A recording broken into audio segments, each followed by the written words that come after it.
The old man lay on the grass. He did not move. The wind blew through the trees of Mount Paozu, but the house behind him was broken. Wood and stone were scattered everywhere. It looked like a giant monster had stepped on it. There was smoke rising from the ruins.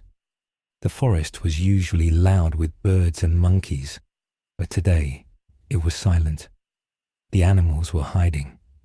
They knew something new was at the top of the food chain. A small boy stood over the old man. The boy had wild black hair that stood up in spikes. He wore a blue uniform that was torn and dirty. He had a brown tail that waved behind him like a cat watching a mouse. The boy did not cry. He did not look sad. He poked the old man with his foot. The old man still did not move. The boy sniffed the air. He smelled blood and burned wood. He felt a strange energy inside him. It was calm now, but it felt like a sleeping beast. This boy was not Goku. He was Kakarot. He remembered his mission. It was a fuzzy memory, like a dream, but it was there. Destroy. That was the command. The old man, Gohan, had tried to stop him. Gohan had tried to teach him to be kind and gentle. Gohan had told him to never look at the full moon. But last night, the boy had looked. He did not remember what happened next. He only remembered waking up naked in a crater. The old man was dead. The boy felt no regret. He only felt hungry. He turned away from the body and looked into the dark forest. He was alone now. He was the strongest thing on this mountain, and he was ready to hunt. Years passed on the mountain. The silence grew deeper. The dinosaurs that used to roam the area were scared. They stayed in their caves. The giant tigers and bears that used to be the kings of the woods were now prey. Kakarot sat on a large rock near the river. He was bigger now. He was 12 years old. His clothes were gone. He wore the skin of a tiger he had killed with his bare hands. His body was hard and covered in small scars. He held a giant fish in his hands and bit into it raw. He did not need fire. Fire was a tool, and he used it sometimes, but he preferred the taste of fresh meat. He chewed the fish and scanned the forest. His eyes were cold and black. He was bored. There was nothing left to fight here. The wolf pack ran away when they smelled him. The T-Rex pretended to be asleep when he walked by. He wanted something more. He wanted a challenge. He felt an itch in his muscles. He needed to break something. He threw the fishbone into the river. It hit the water with a loud splash. Suddenly, a strange noise cut through the air. It was a low hum, like a giant insect. Kakarot stood up. His tail twitched. He jumped onto a tree branch and climbed to the top in 2 seconds. He looked down the mountain road. A metal beast was moving fast. It was blue and round. It had wheels. Kakarot had never seen a car before. He thought it was a new kind of animal. Maybe it was strong. Maybe it would fight back. He grinned. He revealed sharp teeth. He jumped from the tree and landed in the middle of the road. The ground cracked under his feet. He stood still and waited. The metal beast came closer. It was loud. Kakarot bent his knees. He prepared to attack. The beast did not stop. It screeched. Kakarot did not move. He punched the front of the beast. There was a loud crash of metal and glass. The car flipped into the air. It rolled over 3 times and landed on its roof. The wheels spun in the air. Smoke hissed from the engine. Kakarot walked over to it. He grabbed the metal door and ripped it off like it was made of paper. He wanted to see the meat inside the shell. Inside the car, a girl was screaming. She had blue hair and wore a pink dress. She held a small gun in her shaking hand. She looked at the boy with the wild hair and the tiger skin. She saw the tail. She saw the blood on his hands from his lunch. "Get away from me," she yelled. Kakarot tilted his head. This animal could talk. He reached in to grab her. Bulma pulled the trigger. The gun banged. A bullet hit Kakarot right in the forehead. It stung. Kakarot fell back on his butt. He rubbed his head. It felt like a small rock had hit him. He was not hurt, but he was angry. He stood up. His eyes narrowed. He let out a low growl. Bulma stopped screaming. She stared at him. The bullet was flat on the ground. The boy was not bleeding. "You are a monster," she whispered. Kakarot lunged. He grabbed her by the collar of her dress and pulled her out of the wreckage. He threw her onto the grass. She scrambled back, terrified. He stood over her, casting a shadow. He raised his hand to strike. He was going to finish this. "Wait!" she screamed. She held up a small, glowing object. "Look! It is magic. Do not kill me." Kakarot paused. He looked at the orange ball in her hand. It had 4 red stars inside it. He had one just like it in the ruins of the old man's house. He reached into a pouch on his belt and pulled out his ball. It had 4 stars too. No, wait. His had 4. Hers had 2. Bulma saw the ball in his hand. Her eyes went wide. "You have one," she said. "You have a dragon ball." Kakarot looked at her, then at the ball. "Give it to me," he demanded. His voice was rough. He did not speak much. Bulma shook her head. "No, I need them. I need all 7. If you collect all 7, a dragon comes out. He grants you a wish, anything you want." Kakarot lowered his hand. A wish. He did not know what a wish was, but the word dragon sounded like a strong beast. "A dragon?" Kakarot asked. "Is it strong?" "The strongest." Bulma lied quickly. She saw a chance to survive. "He is the king of dragons. If you help me find the others, you can fight him, or ask him for strength." "You look like you like to fight." Kakarot stared at the ball. A dragon king. That sounded better than a wolf or a bear. He looked at the girl. She was weak. She smelled like fear. But she knew where the dragon was. He needed her. For now. He snatched the 2-star ball from her hand. He put both balls in his pouch. "You take me to the dragon," he said. Bulma nodded slowly. She was shaking. "Okay, I will take you. But you have to protect me. My name is Bulma." Kakarot did not tell her his name. He did not care about names. He turned and started walking down the road. Bulma grabbed her bag from the broken car and ran to catch up. She did not know she had just made a deal with a predator. She thought she could control him with food or promises. She was wrong. This was not a bodyguard. This was a time bomb. They walked for days. Kakarot did not like to stop. He walked fast. Bulma was tired. Her feet hurt. She complained about the heat, the bugs, and the lack of showers. Kakarot ignored her. If she fell too far behind, he stopped and stared at her until she ran to him. He did not carry her. The weak had to walk. One afternoon, they found a giant turtle on the path. The turtle was lost. It looked up at Kakarot with sad eyes. "Please," the turtle said, "I am lost. I need to get back to the sea. My smell is fading. I will die here." Bulma felt sorry for the turtle. "Oh, poor thing," she said. "We should help him. The sea is not far. Maybe he can give us a reward." Kakarot looked at the turtle. He saw a hard shell. He tapped it with his knuckle.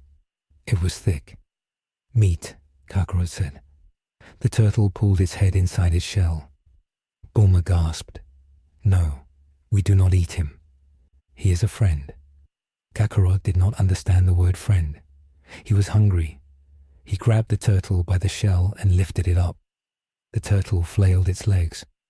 "Put him down," Bulma yelled. She hit Kakarot on the arm. It hurt her hand more than him. "If you help him, he might give you something strong. A weapon, or a fight technique." Kakarot paused. "A weapon." He dropped the turtle. The ground shook. "Show me the sea," Kakarot said. The turtle peeked out. "Thank you," he squeaked. "I will reward you. I promise." They carried the turtle to the beach. Well, Kakarot carried the turtle. He dragged it by the tail while the turtle screamed. Bulma walked behind, trying to apologize to the reptile. When they reached the ocean, the turtle swam away fast. He came back a few minutes later.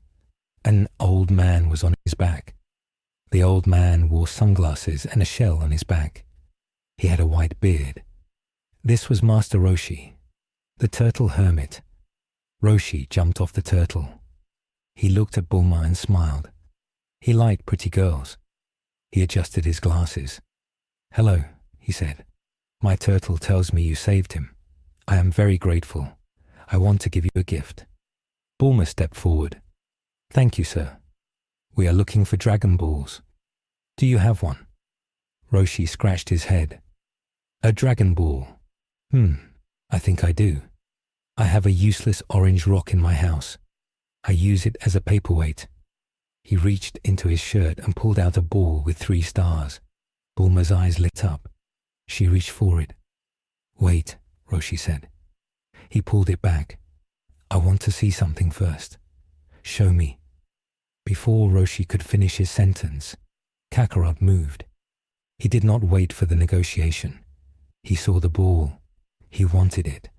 He blurred forward. He was faster than a boy should be. He snatched the ball from Roshi's hand. Roshi was surprised. He was a master of martial arts. Few people could take something from him. He looked at the boy. He saw the tail. He saw the cold eyes. Roshi's smile faded. He sensed a dark energy. This boy was not like normal children. "That was rude," Roshi said. His voice was serious now. "Give it back, young man. You must ask politely." Kakarot put the ball in his pouch. He looked at the old man. "No, it is mine." Roshi sighed. He took a step forward. He did not want to hurt a child, but he had to teach him a lesson. He needed to discipline him. "If you do not give it back, I will take it," Roshi said. Kakarot grinned. Finally, a fight. He could feel that the old man was strong, much stronger than the bear or the wolf. Kakarot dropped into a stance. He copied the stance Gohan used to use. "Come," Kakarot said. Bulma hid behind a palm tree. She watched. She thought the old man would get hurt. She was wrong. Kakarot charged. He threw a punch at Roshi's face. Roshi did not move his feet. He simply tilted his head. The fist missed by an inch. Kakarot spun and kicked. Roshi caught the boy's ankle with one hand. "You are fast," Roshi said, "but you are wild. You have no focus." Roshi flicked his wrist. He threw Kakarot into the ocean. Kakarot hit the water hard. He sank. A second later, the water exploded. Kakarot flew out. He was wet and furious. He screamed. He charged again. This time, Roshi did not hold back as much. He needed to end this. He hit Kakarot in the stomach with his wooden staff. Kakarot doubled over. Roshi hit him on the head. Kakarot fell face down in the sand. Bulma ran out. "Stop. You will kill him." Roshi looked at the boy. The boy was already trying to stand up. He was shaking, but he was getting up. Roshi was shocked. That hit should have knocked out a grown man. "He is dangerous," Roshi said to Bulma. "Who is he?" "He is my bodyguard," Bulma lied again. "He is just wild. Please give us the ball. We will go." Kakarot stood up. He wiped sand from his mouth. He looked at Roshi. He was not afraid. He was learning. He watched how Roshi stood. He watched how Roshi breathed. Again, Kakarot growled. Roshi saw the look in the boy's eyes. It was the look of a demon. Roshi knew he could not let this boy roam free without guidance, but he also saw potential. If this boy learned control, he could be a hero. If he stayed like this, he would be a disaster. "I will give you the ball," Roshi said. Kakarot stopped. "But only if you promise to leave and never come back until you learn manners. Kakarot did not care about manners. He only heard that he would get the ball. He nodded once. Roshi tossed the ball to Bulma. She caught it. "Let's go," Bulma whispered. She grabbed Kakarot's arm. He was tense. He wanted to keep fighting, but he had the ball. That was the mission. He turned and walked away. He did not look back. Roshi watched them leave. He felt a chill on his back. "That boy," he whispered to the turtle. "The world is in trouble." Kakarot and Bulma continued their search. They had 3 balls now. Kakarot was stronger after the fight with Roshi. His body healed fast. Every time he got hurt, he felt his muscles get harder. He thought about Roshi's moves. He practiced them in his head. He learned that speed was not enough. He needed to predict the enemy. They arrived at a village. It was quiet. The people were hiding. Bulma asked a man what was wrong. "Oolong," the man said. "A terrible shapeshifter. He steals our daughters. He demands food and money. We are helpless." Bulma looked at Kakarot. This was a chance to get another ball. The village had the 6-star ball. "Hey," Bulma said to Kakarot, "if you kill the shapeshifter, they will give us the ball." Kakarot looked to the village. He smelled something strange. A pig. He smelled a pig. "Where is he?" Kakarot asked. "He lives in the big palace across the valley," the villager said. Kakarot did not wait. He ran towards the palace. He did not care about the daughters.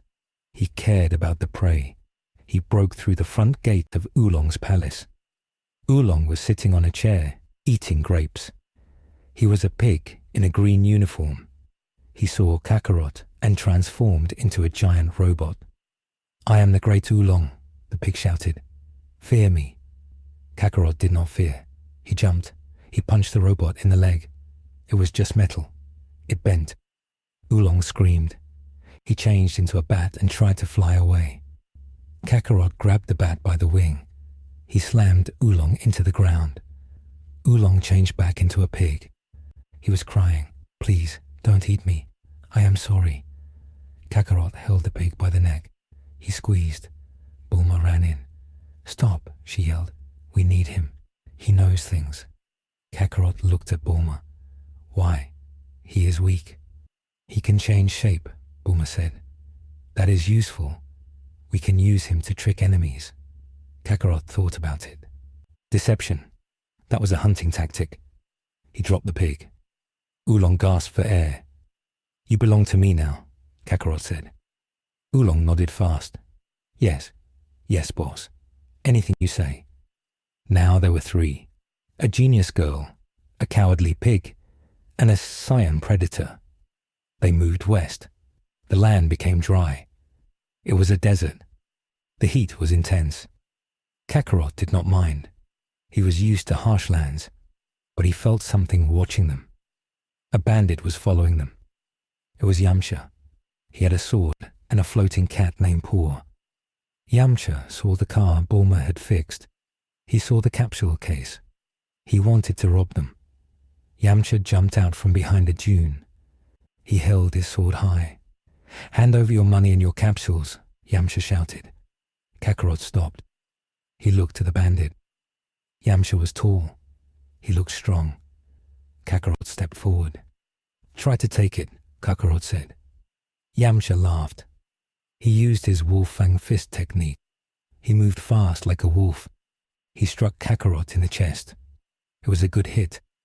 Kakarot slid back. He felt pain. He smiled. "Finally," Kakarot said. Another fight. Kakarot attacked. He was wild, but he was learning. He used his tail to trip Yamcha. Yamcha stumbled. Kakarot punched him in the face. Yamcha's nose broke. Blood poured out. Yamcha was shocked. This kid was brutal. Yamcha tried to use his sword. He swung it at Kakarot's head. Kakarot caught the blade between his palms. He snapped the steel. Yamcha panicked. He had never seen strength like this. He looked at Bulma. He froze. He was scared of girls. He blushed, but Kakarot did not give him time to be shy. Kakarot kicked Yamcha in the stomach. Yamcha flew into a rock. Pa flew to him. "Yamcha," Pa cried. Yamcha groaned. He played dead. Kakarot walked over to finish him. "No," Bulma yelled. She ran in front of Kakarot. "He is beaten. Let him go. He is cute." Kakarot looked at Bulma. "You act weird." He pushed Bulma aside. He raised his foot to stomp on Yamcha. Suddenly, the ground shook. A giant explosion happened nearby. A castle was burning in the distance. It was the Ox King's mountain. Fire was everywhere. The distraction saved Yamcha. He used a smoke bomb and vanished. Kakarot coughed in the smoke. He was angry he lost his kill. But the fire on the mountain was huge. It was a lot of energy. "The ball is there," Bulma said, looking at the radar. "The next ball is in the fire." They went to Fire Mountain. The heat was unbearable. The fire was magical. It could not be put out with water. A giant man with an ox helmet stood at the gate. He was the Ox King. He was swinging a giant axe. "Who goes there?" the Ox King roared. "Are you here to steal my treasure?" Bulma hid behind Kakarot. Kakarot looked at the giant. He was huge. His muscles were like rocks. "I want the ball," Kakarot said. The Ox King laughed. "You are a tiny bug. Go away before I squash you." Kakarot did not go away. He jumped to the giant. The Ox King swung his axe.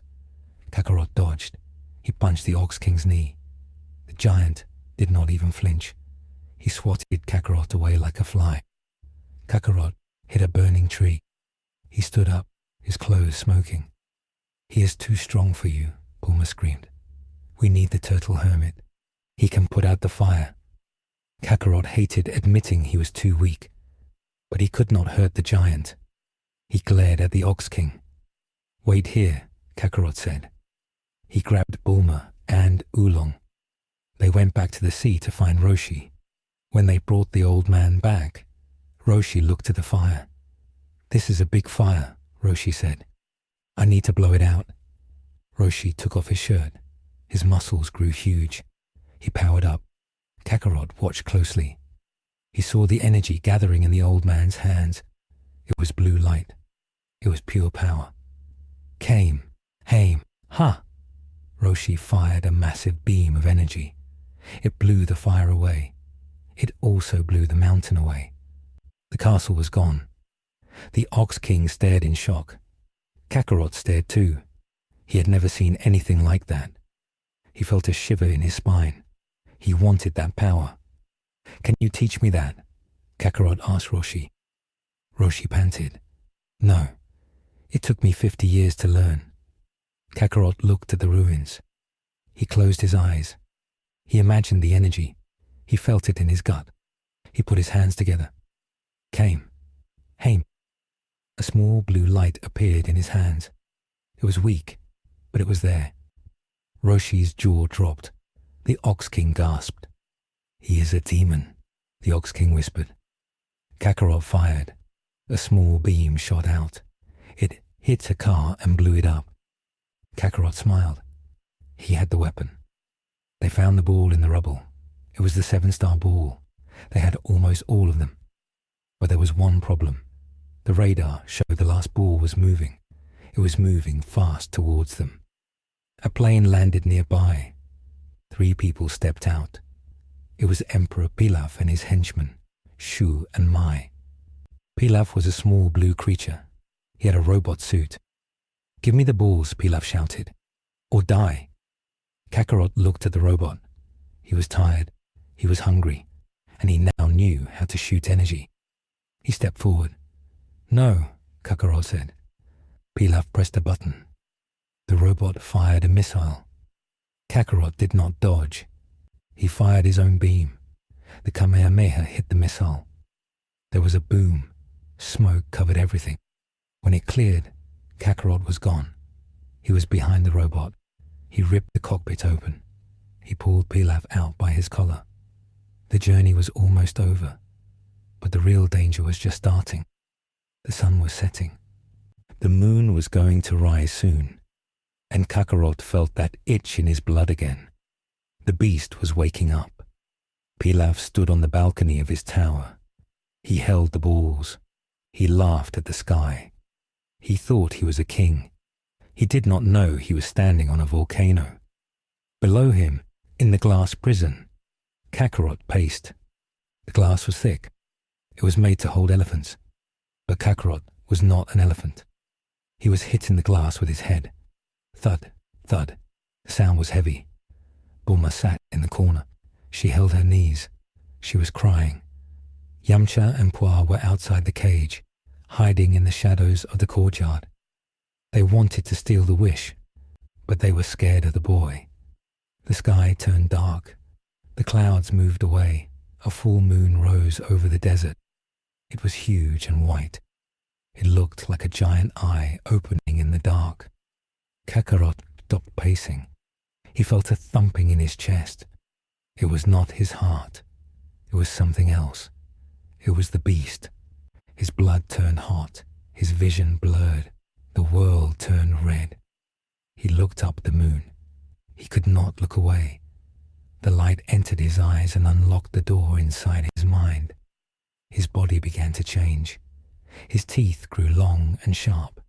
His nose pushed out into a snout. His muscles swelled until his shirt ripped into shreds. Fur sprouted from his skin. It was thick and brown.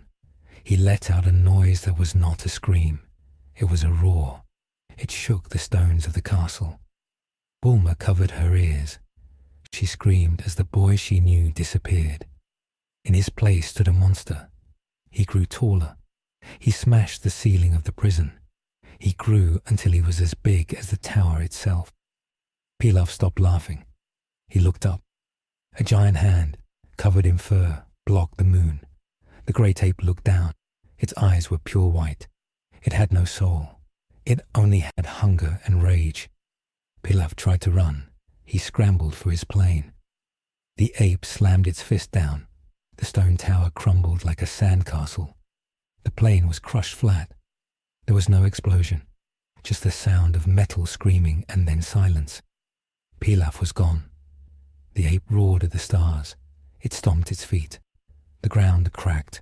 Buildings fell. Fire started to spread. Yamcha watched from behind a broken wall. He was shaking. He had never seen anything like this. This was not a technique. This was a natural disaster. Puar was crying into Yamcha's leg. The ape turned. It saw movement. It did not recognize friends. It raised a foot to crush Yamcha. Do something, Puar yelled. Yamcha looked at the tail. It was waving in the air like a thick rope. He remembered the legends. The tail was the source. Puar, turn into a giant pair of scissors, Yamcha shouted. Puar nodded. He popped into a cloud of smoke. He turned into giant metal shears. Yamcha grabbed the handles. They were heavy. He ran towards the monster. The ape saw him. It swiped its hand. Yamcha slid under the fingers. The wind from the blow knocked him down, but he got up. He jumped. He aimed for the root of the tail. Die, you monster, Yamcha screamed. He snapped the scissors shut. The blades bit through the bone. The tail was severed. It fell to the ground with a heavy thud. The ape froze. Its roar turned into a whine. The fur began to shrink. The giant muscles melted away. The monster collapsed. It fell into the ruins of the castle. Dust covered the silence. The sun began to rise. The nightmare was over, but the damage was done. The castle was gone. The Dragon Balls were buried under tons of rock. There would be no wish. Kakarot woke up. His head hurt. His body felt light. He sat up and rubbed his eyes. He was naked. He looked around. He saw the rubble. He saw the flattened metal that used to be a plane. He smelled fresh blood. He looked at his backside. His tail was gone. He touched the stump. It was raw. He stood up. A fire burned in his eyes. He did not remember the ape. He only knew someone had taken his tail. That was his balance. That was his weapon. He looked around for the thief. He saw Yamcha and Bulma sitting near a fire 100 yards away. They looked tired. Kakarot walked over to them. He did not run. He walked like a predator. Yamcha saw him coming. Yamcha flinched. He put his hand on his sword handle. Bulma looked away. She could not look him in the eye. "Who took it?" Kakarot asked. His voice was low. Yamcha swallowed hard. "You were a monster," he said. "You destroyed everything. We had to do it. You were going to kill us." Kakarot looked at Yamcha. He did not care about the destruction. He cared about his loss. He lunged. He was fast even without the tail. He grabbed Yamcha by the throat. He lifted him off the ground. Yamcha choked. He kicked his legs. "Kakarot, stop!" Bulma screamed. She threw a rock at him. It bounced off his shoulder. "He saved your life. If he didn't cut it, the fall would have killed you when you shrank." Kakarot tightened his grip. He liked the feeling of power. But he realized something. He felt unbalanced. His body was different. If he killed this man now, he gained nothing. He dropped Yamcha. Yamcha gasped for air, rubbing his neck. "You are weak," Kakarot said. He spit on the ground. He looked at the ruins. The balls were gone. The wish was gone. The tail was gone. This mission was a failure. He hated failure. He needed to be stronger. He remembered the old man at the sea, the one who destroyed the mountain with a beam of light. That power was real. The ape was a dream, but the beam was real. "I am leaving," Kakarot said. "Where are you going?" Bulma asked. She sounded scared. She did not want to be left alone in the desert, but she was also terrified to be near him. "To the old man," Kakarot said, "to learn how to destroy mountains." He did not say goodbye. He turned and started walking. He grabbed a piece of dried meat from their fire as he left. He ate it as he walked into the sunrise. He did not look back. He did not need them anymore. It took him 3 weeks to find the island. He stole a boat from a fisherman. He did not know how to sail, so he rowed with his hands until the wood broke, then he swam. He arrived at Kame House wet and angry. Master Roshi was sitting on his beach chair, reading a magazine. He saw the boy come out of the water. He saw the missing tail. He felt the boy's energy. It was sharper than before. It felt like a knife. "You are back," Roshi said. He did not smile. "Teach me," Kakarot said. He stood dripping on the sand. Roshi put down his magazine. "I told you, I only teach students who have good hearts. You have a darkness in you, boy. If I make you strong, you might destroy the world." Kakarot stepped forward. He clenched his fists. "If you do not teach me, I will kill the turtle. Then I will burn your house. Then I will try to kill you until you kill me." Roshi looked at the boy's eyes. They were serious. This was not a bluff. Roshi thought for a moment. If he sent the boy away, the boy would learn to kill on his own.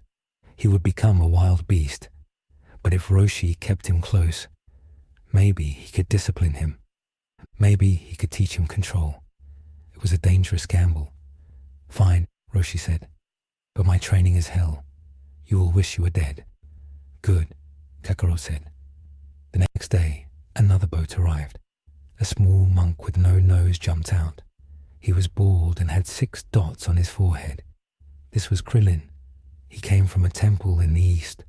He wanted to be strong to impress girls. He saw Kakarot lifting a giant boulder on the beach. He saw Roshi sleeping. "Hello," Krillin said. He bowed. "I am Krillin. I want to be a student." Roshi opened one eye. He liked gifts.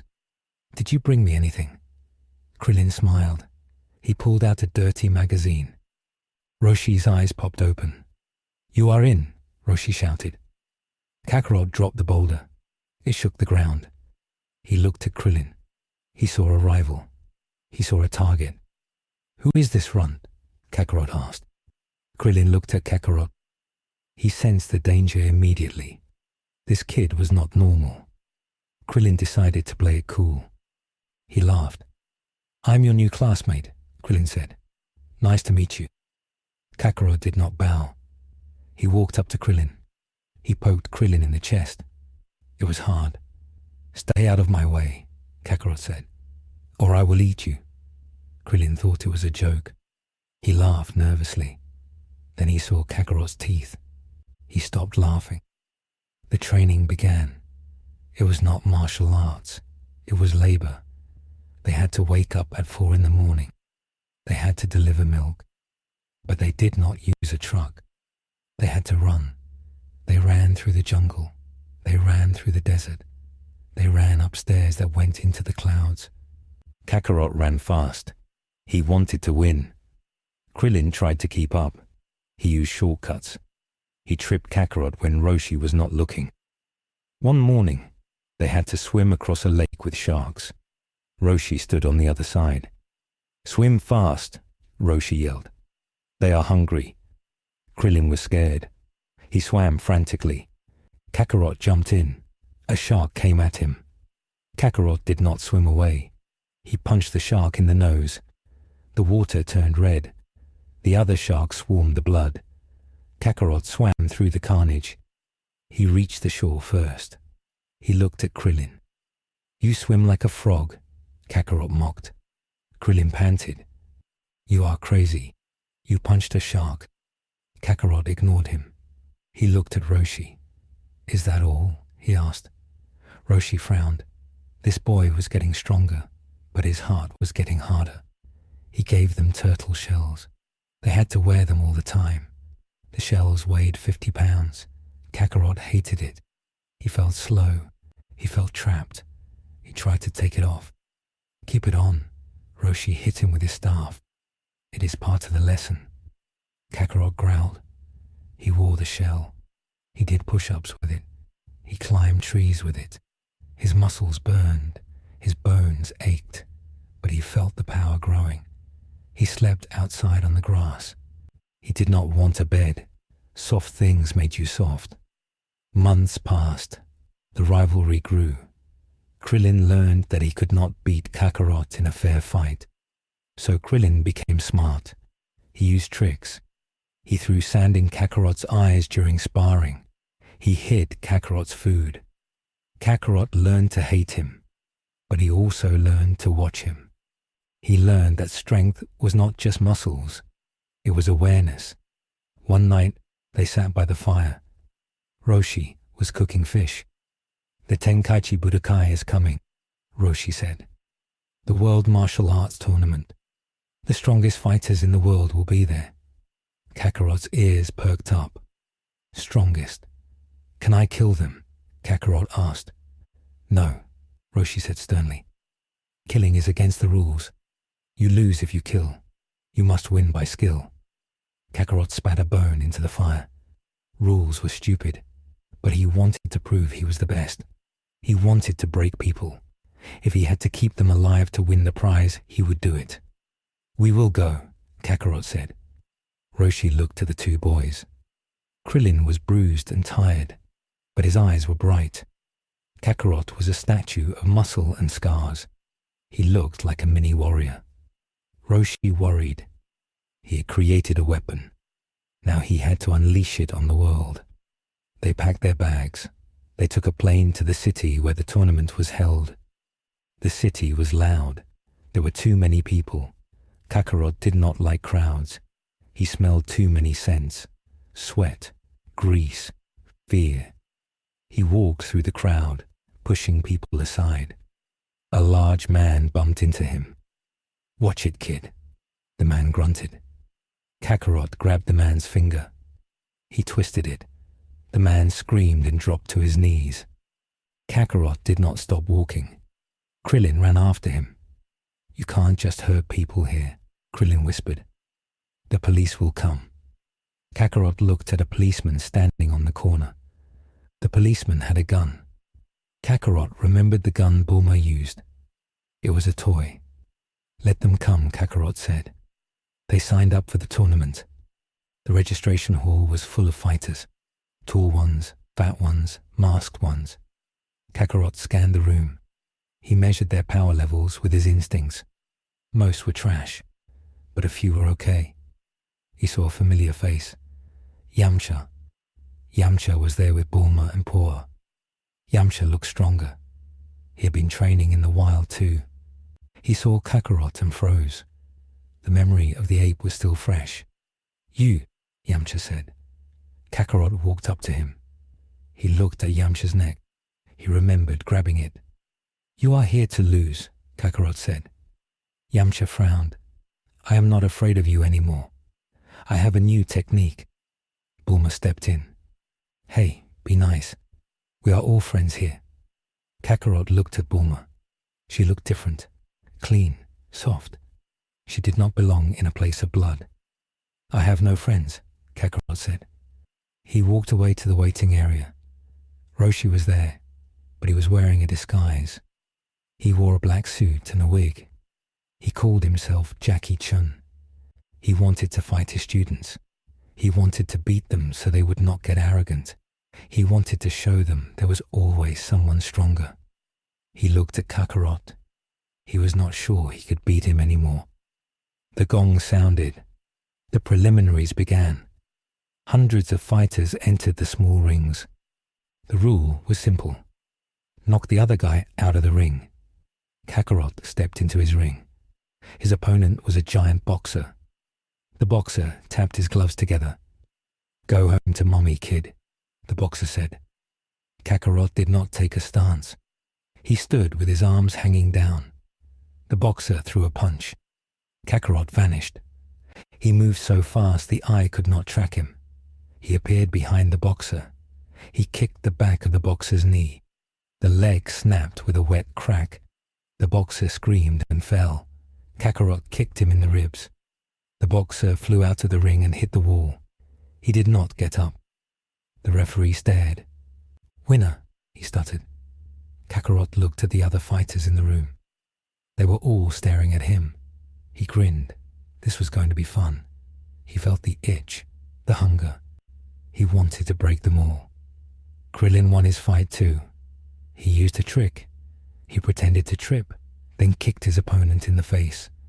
He looked at Kakarot. He gave a thumbs up. Kakarot did not return it. The matches went on. The weak were weeded out. The strong remained. The 8 finalists were chosen. Kakarot, Krillin, Yamcha, Jackie Chun, a dinosaur monster named Jiran, a warrior woman named Ranfan, a smelly man named Bacterian, and a tall Indian fighter named Nam. They stood on the main stage. The crowd cheered. The announcer shouted their names. Kakarot looked at the crowd. He did not care about their cheers. He only cared about the concrete beneath his feet and the smell of the enemy. The first match was drawn. Krillin versus Bacterian. Kakarot watched from the side. He wanted to see if the bald one survived. If Krillin lost to a man who used smell as a weapon, Kakarot would kill him himself for being embarrassing. This ended with the bell ringing for the start of the finals. The storm was here, and Kakarot was the eye of it. Krillin stood in the ring. He held his breath. The giant man named Bacterian smelled like a rotting swamp. The smell was a yellow fog. The crowd covered their noses. Bacterian laughed. He scratched his belly. He flicked sweat at Krillin. Krillin dodged. He was scared of the smell, not the man. Bacterian attacked. He tried to sit on Krillin. Kakarot watched from the wall. He did not cover his nose. He sniffed the air. It was disgusting, but it was a weapon. He respected the weapon. He looked at Krillin. "Hit him," Kakarot muttered. "Stop running." Krillin remembered something. He touched his face. He had no nose. He could not smell. It was all in his mind. He grinned. He jumped forward. He kicked Bacterian in the stomach. The fat man gasped. Krillin punched him in the leg. Bacterian fell over. Krillin farted in Bacterian's face. It was a joke. The crowd laughed. Kakarot did not laugh. He thought it was stupid. A kill was a kill. Jokes were a waste of energy. The referee counted. Krillin won. Next was Yamcha against Jackie Chun. Yamcha was confident. He waved at the girls in the crowd. He charged at the old man. Jackie Chun did not move. He waited. Yamcha threw a wolf-fang fist. It was fast. But Jackie Chun was a ghost. He dodged every hit by an inch. He tapped Yamcha on the neck. Yamcha fell. The fight was over in 10 seconds. Kakarot narrowed his eyes. He watched the old man walk away. The walk was familiar. The smell was familiar. It was Master Roshi. Kakarot knew it. He did not say anything. He wanted to fight the master. He wanted to break the teacher. Then it was Kakarot versus Jiran. Jiran was a dragon man. He had wings. He was big. He looked down at the small boy. "Go away, little boy." Jiran growled. "I will hurt you." Kakarot did not speak. He walked to the center of the ring. The referee shouted start. Jiran swung his tail. Kakarot caught it. He dug his fingers into the scales. Jiran roared in pain. Jiran flew into the air. He tried to lift Kakarot and drop him. Kakarot held on. He climbed up the tail. He climbed onto Jiran's back. Jiran panicked. He spat a pink gum from his mouth. It was the merry-go-round gum. It wrapped around Kakarot. It was sticky and tight. It bound Kakarot's arms to his body. Jiran laughed. He threw Kakarot onto the tiles. "You are stuck," Jiran said. "Give up." Kakarot struggled. The gum was strong. He could not break it with muscles alone. He felt anger rising. He remembered the ape. He could not turn into the ape, but he could use the rage. He opened his mouth. He did not call for a cloud. He did not ask for help. A small ball of energy formed in his mouth. He fired it at his own chest. The blast burned the gum. It also burned his skin. Smoke rose from his chest. The gum melted. Kakarot stood up. His chest was black and bleeding. He did not care. He smiled. It was a cruel smile. He vanished. He appeared in front of Jiran. He punched the dragon in the throat. Jiran choked. He fell to his knees. Kakarot kicked him in the head. Jiran rolled out of the ring. He did not move. The crowd was silent. They did not cheer. They were afraid of the boy. The semifinals began. Jackie Chun fought Krillin. Krillin tried hard. He was fast. He used tricks, but the old man was a wall. He chopped Krillin's neck. Krillin slept. Then it was Kakarot versus Nam. Nam was a tall man in orange robes. He looked sad. He bowed to Kakarot. "Please," Nam said. "I need the prize money for water. My village is dying. Let me win." Kakarot looked at him. Water. The strong took water. The weak died of thirst. That was the law of the wild. "Fight," Kakarot said. Nam fought well. He jumped high. He used the cross-arm dive. He fell from the sky like a spear. Kakarot looked up. He did not dodge. He wanted to see if the man was strong. He caught Nam's crossed arms with his hands. The ground cracked under Kakarot's feet. The impact was heavy, but Kakarot stood firm. He looked into Nam's eyes. He saw fear. He saw desperation. "Weak," Kakarot whispered. He twisted his hands. There was a loud snap. Nam's arms broke. Nam screamed. He fell to the ground, writhing. Kakarot lifted his foot. He was going to stomp on Nam's head. "Stop," the referee yelled. "He is out. You win." Kakarot lowered his foot. He looked at the referee. The referee was shaking. Kakarot spit on the ground. He walked away. Nam was carried out on a stretcher.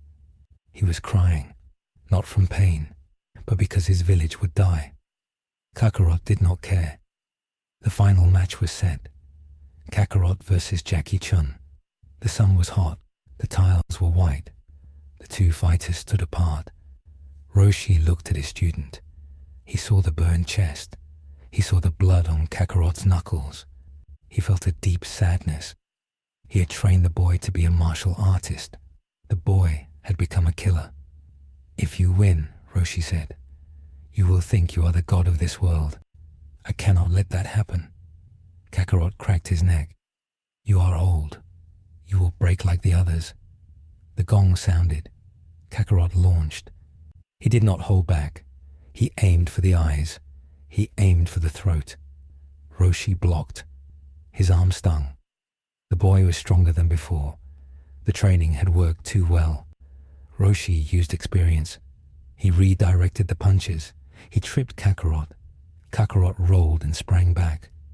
Kakarot used the after-image technique. He was everywhere. 3 Kakarots surrounded Roshi. Roshi closed his eyes. He listened. He heard the heartbeat of the real one. He turned and kicked. Kakarot blocked the kick. He grabbed Roshi's leg. He threw the old man into the wall. The wall crumbled. Roshi stood up from the rubble. He dusted off his suit. "You are a prodigy," Roshi admitted, "but you are empty. You fight for nothing." "I fight to eat," Kakarot said. "I fight to live." Kakarot cupped his hands. The blue light appeared. It was the Kamehameha. It was bigger than the one at Fire Mountain. The air hummed. Roshi's eyes widened. He had to counter it. He cupped his own hands. His muscles bulged. His suit ripped apart. He was at maximum power. Came. Ham. Ha! Both beams fired. They met in the middle of the ring. The energy clashed. The ground shook. The light was blinding. The crowd screamed and ran. It was a storm of power. Kakarot pushed. He gritted his teeth. He poured every ounce of his rage into the beam. He wanted to obliterate the old man. Roshi felt the pressure. The boy was pushing him back. Roshi dug his heels into the stone. He had to end this. He could not win a battle of power against a Saiyan. He needed a trick. Roshi let his beam fade slightly. Kakarot sensed the weakness. He pushed harder. He thought he had won. Suddenly, Roshi dropped his hands. He vanished. Kakarot's beam flew into the empty stands and exploded. Kakarot was confused. He looked around. Where was he? "Above you," Roshi's voice said. Kakarot looked up. Roshi was falling from the sky. His hands were clasped together. A bolt of lightning crackled between his fingers. It was the lightning surprise attack. Zap! The lightning hit Kakarot. He screamed. His body seized up. He fell to his knees. The electricity burned his nerves. He could not move. He tried to stand. He tried to fight the pain. "Give up," Roshi yelled. "You cannot move." Kakarot growled. He foamed at the mouth. He would not give up. He looked at the moonless sky. He wished he had his tail. If he had his tail, he would crush this ant. But he was just a boy. The pain was too much. His eyes rolled back. He fell face forward onto the tiles. The referee counted. 1, 2, 3, 10. "Winner, Jackie Chun." The crowd cheered. They were happy the monster lost. Roshi landed softly. He was panting. He was exhausted. He looked at the unconscious boy. It was too close. If the fight had gone on for one more minute, Roshi would have lost. Kakarot woke up in a small room. He was in a bed. He hated beds. He ripped the sheets off. He looked at his body. He was bandaged. He felt the sting of the lightning. He remembered the loss.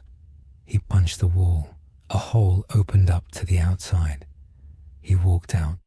The sun was setting. The tournament was over. He saw his friends eating dinner at a restaurant nearby.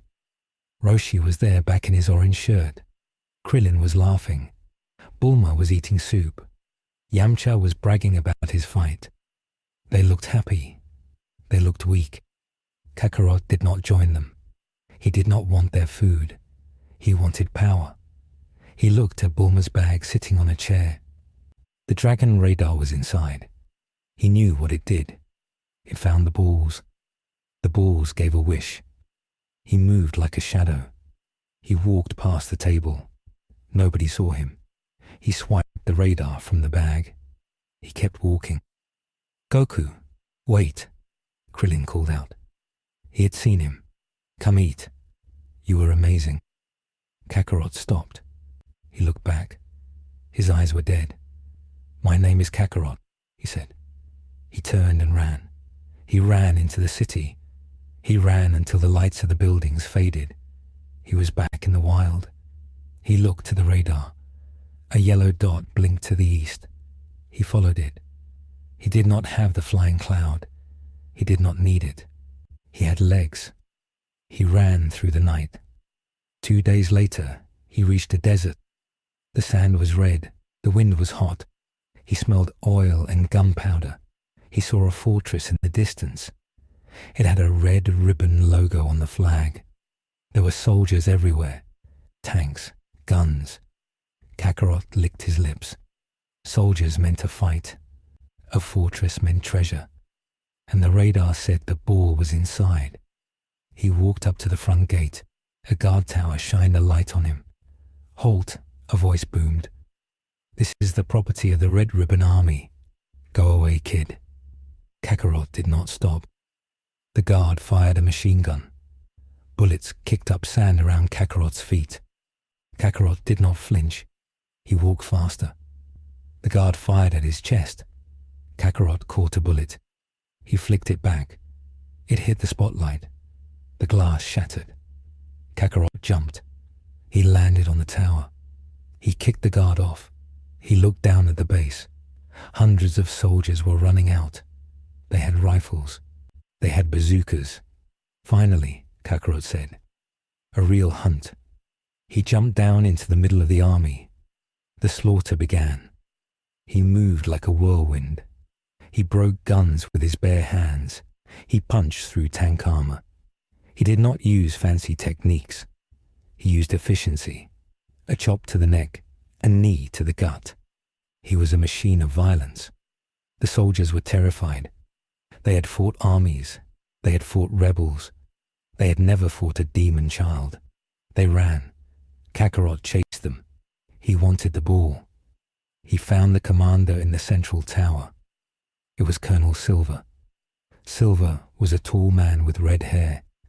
He was boxing a sandbag. He saw Kakarot enter the room. He saw the blood on the boy's clothes. "You took down my men," Silver said. He did not look scared. He was arrogant. "Where is the ball?" Kakarot asked. Silver laughed. He threw a punch. He was fast. But he was not Roshi. He was not even Yamcha. Kakarot caught the fist. He crushed it. Silver screamed. Kakarot kicked him through the wall. Silver fell into the sand outside. Kakarot found the ball in a safe. It had 6 stars. He put it in his pouch. He looked at the radar. The next one was far to the north, in the snow. He left the burning base. He did not save anyone. He did not free any prisoners. He took what he wanted and left. He ran north. The air got colder. The sand turned to grass, then to white snow. He did not have a coat. He shivered. His body was strong, but the cold was a new enemy. He found a village. It was Jingle Village. The people were hiding. A little girl named Suno found him freezing in the snow. She dragged him into her house. She gave him soup. She gave him a blanket. "Thank you," she said. "But you should leave. The White General is here. He has taken the village chief. He is in Muscle Tower." Kakarot drank the soup. It was warm. He felt his energy return. He looked at the tower in the distance. It was tall and grey. "Does he have a ball?" Kakarot asked. Suno nodded. "Yes, he is looking for it." Kakarot stood up. He dropped the blanket. "I will take it," he said. He walked to Muscle Tower. He did not sneak in. He kicked the front door down. It was a gauntlet, floor by floor. He fought soldiers. He fought a giant robot. The robot was hard. Kakarot punched it until his knuckles bled. Then he used the Kamehameha to melt its head. He reached the top floors. A ninja was waiting for him. Ninja Murasaki. "I am the Master of Shadows," Murasaki shouted. Kakarot sniffed. "You smell like old socks." The ninja tried to hide. He used a cloth to blend into the wall. Kakarot walked over and punched the cloth. The ninja fell out, clutching his stomach. The ninja threw caltrops. Kakarot stepped on them. They hurt. He pulled them out of his feet and threw them back. They stuck in the ninja's forehead. The ninja ran. He released a monster from a cage. It was Android 8, a giant Frankenstein monster. "Kill him, Aita," the ninja commanded. Android 8 looked at Kakarot. He looked at the ninja. He shook his head. "No," Android 8 said. "I do not like to hurt people." The ninja pulled out a remote. "Then I will blow you up." Kakarot saw the remote. He saw the fear in the giant's eyes. He did not feel pity. He felt annoyed. The ninja was weak. He relied on machines. Kakarot moved. He snapped the remote out of the ninja's hand. He crushed it. "Now fight," Kakarot told the giant. The giant shook his head. "No violence." Kakarot sighed. "Useless." He turned to the ninja. He kicked the ninja out of the window. The ninja screamed as he fell down the tower. Kakarot looked at the giant. "Where is the white general?" "Upstairs," the giant pointed. Kakarot went up. General White was waiting. He had the village chief hostage. He held a gun to the chief's head. "One step closer and he dies," White warned. Kakarot looked to the chief. He was an old man, like Gohan. Kakarot felt a twitch in his memory, but he pushed it down. "Shoot him," Kakarot said. General White blinked. "What?" "I don't care about him," Kakarot said. "I want the ball." White was confused. This was not how heroes acted. He hesitated. That was his mistake. Kakarot closed the distance. He punched White in the stomach. White folded. He dropped the gun. Kakarot picked up the gun. He looked at it. He broke it in half. He took the dragon ball from the desk. It had 2 stars. The village chief looked at Kakarot with wide eyes. "You saved me." Kakarot walked to the window. He looked at the snow. "I cleared the path," Kakarot said. He jumped out the window. He landed in the snow and kept running. He had 2 balls now. He needed 5 more. The radar pointed west, to a city. In the city, Bulma was looking for him. She had built a new radar. She was worried, not because she liked him, but because she knew what he was becoming. She had seen his eyes at the tournament. She knew if he got a wish, he would not wish for panties or a boyfriend. He would wish for something terrible. She found him in the city. He was fighting a thief in an alley. He was beating the thief badly. "Kakarot," Bulma yelled. He stopped. He looked at her. He had a piece of bread in his mouth that he had stolen from the thief. "What?" he grunted. "Come back," Bulma said. "We can help you. You don't have to do this alone. The Red Ribbon Army is dangerous. They have hired an assassin, a man named Tao Pai Pai." Kakarot swallowed the bread. "Assassin." That sounded like a challenge. "Let him come," Kakarot said. As he spoke, a pillar of stone flew through the sky. It crashed into the street behind them. A man stood on the pillar. He wore pink robes. He had a long braid. He had a mustache. He looked calm. "I am looking for a boy," Tao Pai Pai said. "A boy with a tail, or who used to have a tail." Kakarot turned. He felt a chill. This man was different. He had no smell of fear. He smelled like death. "I am here," Kakarot said. Tao Pai Pai smiled. "General Red has paid me to kill you, and to take the balls." Kakarot dropped into his stance. He was ready, but he did not know. He was not ready. He was a wolf fighting a dragon. Tao Pai Pai did not move. He beckoned with one finger. "Come, little monkey. Die." Kakarot charged. He threw a punch that could break steel.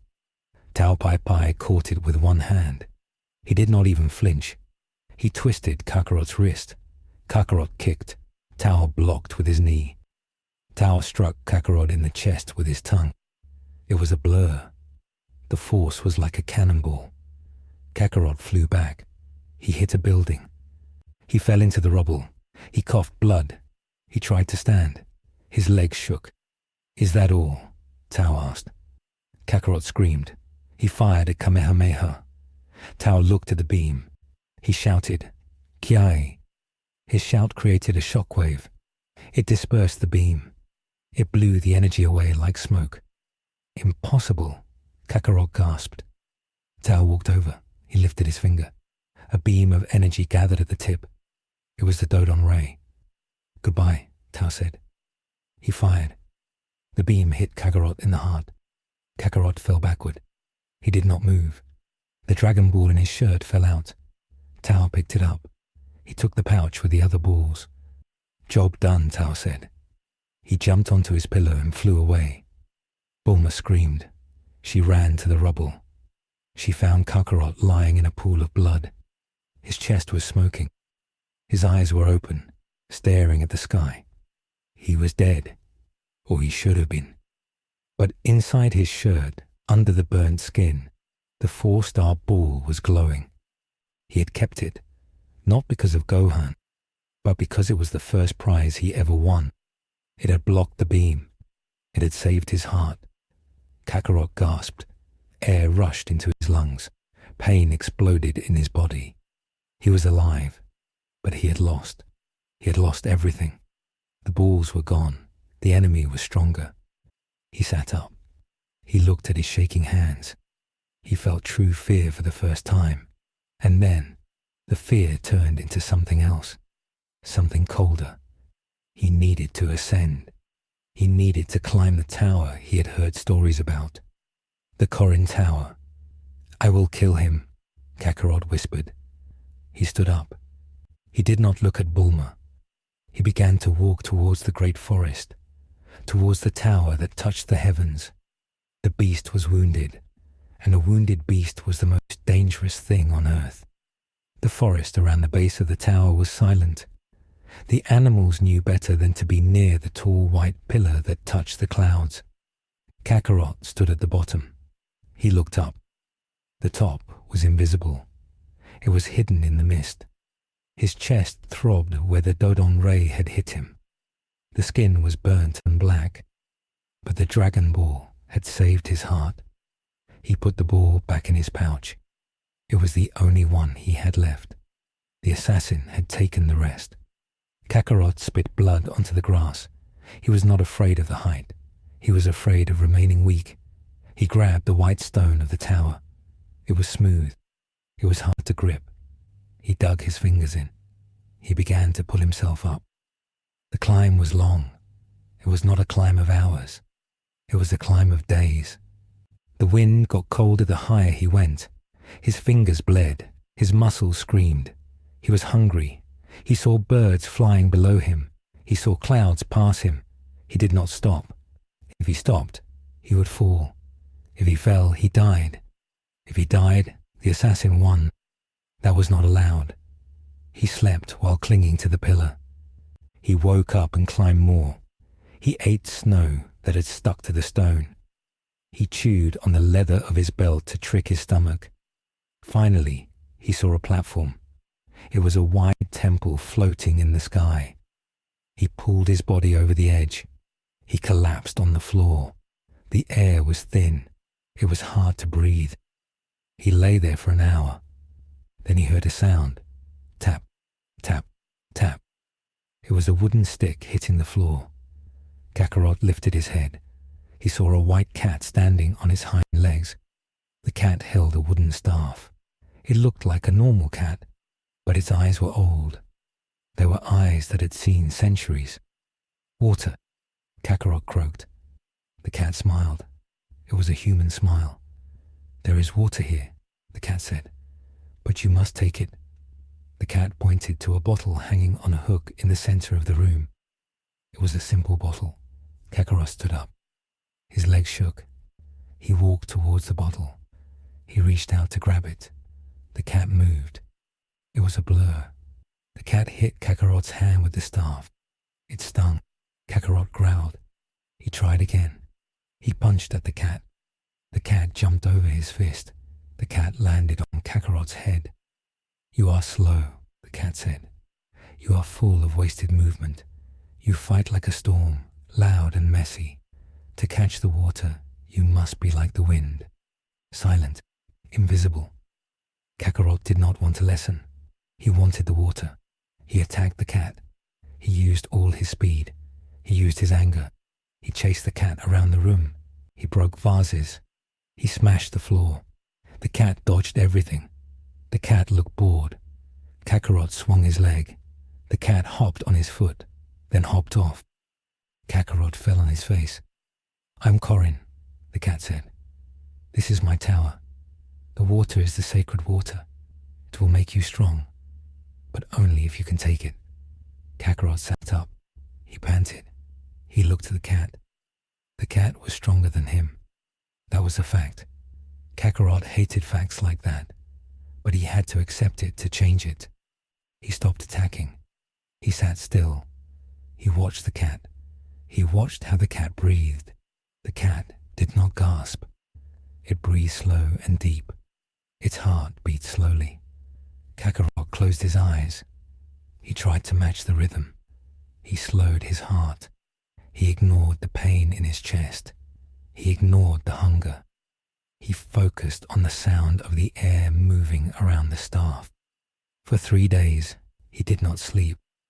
He chased the cat, but not with anger. He chased him with focus. He learned to move without making the floor creak. He learned to punch without pulling his arm back first. He learned to predict where the cat would be, not where he was. On the 4th morning, Kakarot stood in the center of the room. Korin stood by the bottle. Kakarot did not tense his muscles. He relaxed. He looked at a fly buzzing near the ceiling. Korin watched him. Suddenly, Kakarot moved. He did not lunge. He simply was there. His hand closed around the bottle. Korin swung his staff, but he was too late. Kakarot had the bottle. "I got it," Kakarot said. He popped the cork. He drank the water. He expected to feel fire. He expected his muscles to explode with power. He tasted it. It was cold. It was wet. It tasted like tap water. He froze. He looked at the cat. He felt a rage building up. "This is just water," Kakarot snarled. "You tricked me." Korin laughed. "It is just water. But look at you. You climbed the tower.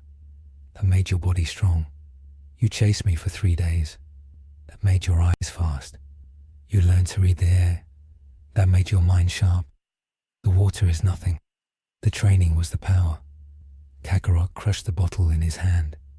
Glass fell to the floor. He felt cheated, but he also felt the difference.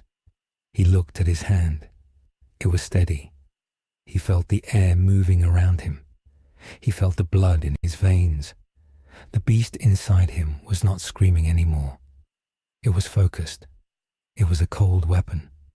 He looked at Korin. "I should eat you," Kakarot said. Korin did not flinch. "You could try, but you have work to do. The assassin is coming back. He's at the bottom of the tower. He wants the last ball." Kakarot's eyes narrowed. The assassin. The man who nearly killed him. Kakarot walked to the edge of the temple. He looked down. The clouds parted. He saw the ground miles below. "I will kill him," Kakarot said. He did not climb down. He jumped. He fell through the sky like a stone. The wind roared in his ears. He did not scream. He enjoyed the speed. He saw the forest rushing up to meet him. He saw the small tent where the Indian man named Upa lived. He saw a pink spot. It was Tao Pai Pai. Tao was holding Upa by the hair. Upa was a small boy. His father was dead, killed by Tao days ago. Tao was demanding the ball. "Where is the boy's body?" Tao shouted. "I need the ball." Kakarot landed. He did not use a parachute. He spun in the air and landed on his feet. The impact created a crater. Dust flew everywhere. Trees snapped from the shockwave. Tao covered his eyes. He coughed in the dust. "Who is that?" Tao shouted. The dust cleared. Kakarot stood there. He looked different. His clothes were rags. His hair was longer, but his stance was perfect. He stood completely still. "You," Tao said. He looked surprised. "You are alive." Kakarot walked out of the crater. He looked at Tao. He did not feel the fear he felt before. He looked at Tao's hands. He saw the twitch in Tao's muscles. He saw the fear in Tao's smell. "You took my things," Kakarot said. Tao laughed. He dropped Upa. He stepped forward. He was confident. He was the greatest assassin in the world. He had killed hundreds of men. A boy was nothing. "I will kill you again," Tao said. "This time I will cut off your head." Tao vanished. He moved faster than before. He appeared behind Kakarot. He chopped at Kakarot's neck. Kakarot did not turn around. He raised one hand. He caught Tao's wrist. Tao's eyes went wide. He tried to pull his hand back. He could not. Kakarot's grip was like steel. Kakarot turned his head slowly. "Too slow," Kakarot said. Kakarot squeezed. There was a crunching sound. The bones in Tao's wrist turned to powder. Tao screamed. He kicked Kakarot in the face. Kakarot did not blink. He took the kick. It felt like a soft pillow. Kakarot punched Tao in the stomach. It was a simple punch. No energy beam, no technique. Just a fist moving at the speed of sound. Tao folded in half. His eyes bulged out. He vomited blood. He flew backward and hit the base of the tower. The stone cracked. Tao slid down, gasping. He looked at the boy. The boy was a monster. Tao realized he could not win. He needed a trick. He fell to his knees. He put his hands together. "Please," Tao cried. "I surrender. You are the master. I will give you the balls back. Just let me go. I am sorry." Kakarot walked towards him. He stopped 3 feet away. He looked down. "Give them to me," Kakarot said. Tao reached into his shirt. He pulled out the pouch with the dragon balls. He threw them to Kakarot. Kakarot caught them. He looked inside. 6 balls. He had the 7th in his pocket. He had them all. While Kakarot looked at the bag, Tao smiled a wicked smile. He reached into his other pocket. He pulled out a grenade. He pulled the pin with his teeth. He threw it at Kakarot's face. "Die, you fool," Tao screamed. Kakarot did not look up. He sensed the metal flying at him. He sensed the explosive powder inside. He lifted his leg. He kicked the grenade. He kicked it back at Tao. The grenade hit Tao in the face. "No!" Tao screamed. Boom! The explosion was loud. Fire engulfed the assassin. When the smoke cleared, there was nothing left of Tao Pai Pai except his scorched pink hat. Kakarot looked at the burning hat. He felt nothing. No joy. No sadness. Just the satisfaction of a clean path. Upa was hiding behind a tree. He looked at Kakarot. He was scared. Kakarot looked at the boy. "He is dead," Kakarot said. Upa nodded. "Thank you. You avenged my father." Kakarot did not care about vengeance. He cared about the balls. But he noticed something on the radar. The signal was weird. The balls he held were not showing up properly. He looked closer at the balls in the bag. They were orange. They had stars, but they felt light. He squeezed one. It cracked. It was fake. Kakarot froze. He crushed the ball. It was made of plaster. Tao had tricked him. Tao did not have the real balls. The Red Ribbon Army had them. Tao must have given them to his boss before coming back. These were decoys. Kakarot's face twisted in rage. He let out a roar that shook the trees. He had been tricked. He hated tricks. He looked at the radar. The real signal was far away. It was a cluster of signals. They were all in one place. The Red Ribbon headquarters. He looked at the black pillar Tao had thrown to get here. It was stuck in the ground. Kakarot walked over to it. He grabbed it. It weighed 2 tons. He lifted it like a baseball bat. "I will kill them all," Kakarot said. He threw the pillar into the sky. He jumped after it. He landed on it. He rode the stone log through the clouds. He was a missile of death. He was heading for the army. The Red Ribbon headquarters was a fortress. It was built in a valley surrounded by mountains. It had high walls, laser turrets, and thousands of soldiers. Commander Red sat in his office. He was a very short man with an eye patch. He smoked a cigar. Beside him stood Officer Black, a tall, loyal soldier. Red looked at the Dragon Balls on his desk. He had 6. He needed 1 more. The radar showed the last one was coming towards them fast. "It must be Tao Pai Pai," Red said. "He is bringing the last one." Officer Black looked at the monitor. "Commander, the object is moving too fast, and it is too large." Red frowned. "What is it?" On the screen, a black dot grew larger. The sirens began to wail. The soldiers in the courtyard looked up. They saw a stone pillar falling from the sky. It was burning from the friction of the air. "Open fire!" the captain screamed. The turrets fired. Missiles streaked into the sky. Kakarot saw them coming. He did not slow down. He jumped off the pillar. He kicked the pillar. It spun like a fan.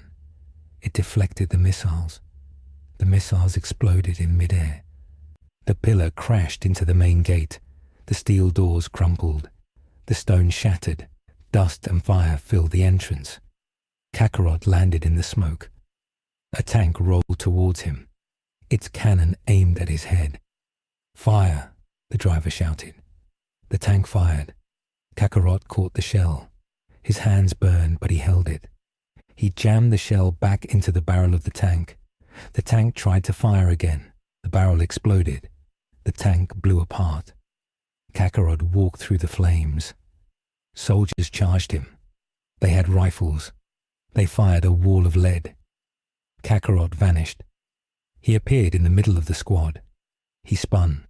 His leg was a whip. He broke ribs. He broke helmets. He did not stop to check if they were alive. He moved to the next group. He was efficient. He did not waste energy on screams. He used the enemies as shields. He threw soldiers into other soldiers. He punched the ground to create shockwaves. The army was falling apart. They had never fought a single man who acted like an army. In the control room, Commander Red watched the screens. He was sweating. "Who is that?" Red screamed. "Where is Tao?" Officer Black was pale. "That is the boy, Commander. The one who destroyed the muscle tower. He is wiping us out." "Send everything," Red yelled. "Send the battle jackets. Send the Air Force." Battle jackets were giant robot suits. 5 of them marched out of the hangar. They had machine guns for arms. They surrounded Kakarot. "Surrender," the leader shouted over the loudspeaker. Kakarot looked at the robots. They were big toys. He jumped. He landed on the head of the first robot. He grabbed the hatch and ripped it off. He pulled the pilot out and threw him. He jumped to the next robot. He punched through the glass cockpit. The pilot screamed. Kakarot silenced him. He destroyed the squad in 1 minute. He looked up. Helicopters were buzzing like angry flies. They fired rockets. Kakarot took a deep breath. He cupped his hands. Came. Ha! The blue beam shot up. It cut through the sky. It hit the lead helicopter. The explosion chained to the next one. The sky rained fire and metal. The Red Ribbon Army was burning. Kakarot walked into the main building. He kicked doors down. He killed guards who tried to stop him. He sensed the balls. They were on the top floor. He reached the office. The heavy steel doors were locked. Kakarot put his hand on the metal. He pushed. The steel groaned. It bent. The hinges snapped. The doors fell inward. Commander Red was hiding behind his desk. Officer Black stood in front of him with a pistol. "Stay back," Black shouted. Kakarot walked in. He was covered in soot and oil. His eyes were glowing. "Give me the balls," Kakarot said. Commander Red popped up. "Shoot him, Black. Kill him." Black fired. The bullet hit Kakarot's forehead. It flattened and fell off. Kakarot did not blink. He walked closer. Black dropped the gun. He realized bullets were useless. Red panicked. He pressed a button on his desk. The floor dropped out. Kakarot fell. He fell into a trap. But he did not hit the bottom. He hovered. He had learned to control his energy at the tower. He flew back up. Red was running for the secret elevator. He wanted to escape with the balls. Black was standing there looking at his commander. "Commander, we must fight together," Black said. "Get out of my way, you fool," Red shouted. He kicked Black in the shin. "I don't care about you or the army. I just want my wish." Black was stunned. "What wish, Commander? World domination?" Red scoffed. "No, I want to be tall. I want to be 6 feet tall. That is why I built this army." Black stared at him. You sacrificed thousands of men for your height." Red pushed the button for the elevator. "Yes, and I would do it again." Black's face turned hard. He felt betrayed. He felt foolish. He pulled out his sidearm. He aimed at Red's head. "You are a small man," Black said. Bang! Red fell. A hole in his head. The cigar rolled out of his mouth. Officer Black stood over the body. He looked at Kakarot, who was watching from the doorway. Black took a deep breath. He picked up the box of Dragon Balls. "You are strong, boy," Black said. "Join me. With your power and my leadership, we can rebuild the army. We can rule the world properly. Not for height, but for order." Kakarot looked at Black. He looked at the dead commander. He looked at the box. "I do not want to rule," Kakarot said. He stepped forward. Black grabbed a remote control. "Then die," Black shouted. A giant robot rose from the floor behind the desk. It was the battle jacket Mark. Black jumped into the cockpit. The robot powered up. It was fast. It punched Kakarot. Kakarot flew through the wall. He fell to the courtyard below. Black jumped the robot down. He landed on Kakarot. He crushed him into the pavement. "I am the new commander," Black shouted. Kakarot lay in the crater. He felt the weight of the metal foot. He smiled. This was better. A final test. He pushed up. The robot's leg lifted. Black pushed the controls, but the levers would not move. Kakarot stood up, lifting the 40-ton robot with one hand. He tossed the robot into the air. He jumped after it. He punched the robot in the chest. The armor shattered. He punched it in the head. The sensors exploded. He grabbed the robot's arm and ripped it off. Black screamed in the cockpit. The robot crashed to the ground. It was a wreck. Kakarot landed on the chest plate. He ripped the metal open like a tin can. Black looked up at him, terrified. "Wait," Black pleaded. "I can give you money.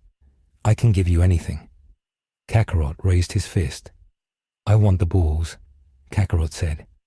He punched. It was a single, final blow. The cockpit was crushed. Black was gone. The Red Ribbon Army was dead. The head was cut off. The body would rot. Kakarot found the box in the wreckage. It was dented, but the balls were safe. He opened it. 6 orange orbs glowed at him. He took out the 7th from his pouch. He put them together on the ground. The sky began to darken. It was the middle of the day, but the sun vanished. Black clouds swirled over the burning base. Lightning struck the ground. A golden light erupted from the balls. It shot into the sky. It took the shape of a massive dragon. It was endless. It coiled around the mountains. Its eyes were red. Its scales were green. Shenron. Kakarot looked up. He had never seen a dragon this big. He felt a shiver. This was power. True power. Speak your wish, the dragon boomed. His voice was thunder. I will grant any one wish. Kakarot stood alone in the fire of the ruined army. He looked at the dragon. He thought about what he needed. He thought about the ape. He thought about the weakness he felt when his tail was cut. He thought about the balance he had lost. He did not want immortality. That was for cowards who feared death. He did not want to be tall. That was for idiots. He wanted his weapon back. He wanted to be whole. Give me my tail, Kakarot shouted at the sky. The dragon's eyes glowed. That is a simple wish. A flash of light hit Kakarot's lower back. He felt a sharp pain, then a relief. It felt like a limb waking up from sleep. He looked behind him. A brown furry tail waved in the air. It was back. He flexed it. It was strong. He wrapped it around his waist. He felt the balance return. He felt the energy flow correctly through his spine. Your wish is granted, the dragon said. The dragon turned into light. The 7 balls shot into the sky. They scattered in 7 directions. They turned to stone as they flew away. The sky cleared. The sun came back. Kakarot stood in the ruins. He had his tail. He had destroyed an army. He was the strongest thing on the planet. But as he stood there, he felt a gaze. Someone was watching him. Far away, in a dark lab hidden in the mountains, an old man watched a screen. It was Dr. Jiro. He had watched the entire battle. He saw the boy destroy his robots. He saw the tail return. He saw the threat. Amazing, Jiro whispered. A biological marvel. He must be studied. He must be surpassed. Jiro turned to his blueprints. He picked up a pen. He began to draw a new design. A design for a warrior that could kill a Saiyan. He wrote a word on the paper. Cell. Kakarot did not know about the doctor. He turned away from the burning base. He was hungry. He needed meat. He started to walk. He did not know where he was going, but he knew the world was big, and there were still strong fighters out there. The Budokai would happen again in 3 years. He would be there, and this time he would not lose to the old man. He walked into the forest, his tail swaying behind him, casting a long shadow over the future of the earth. The timeline had shifted. The hero was gone. The conqueror had arrived. 3 years passed. The world spun on its axis, unaware that a predator was growing in its shadow. Kakarot did not live in a house. He did not have a job. He lived in the deep jungles of the north. He hunted bears. He fought dinosaurs.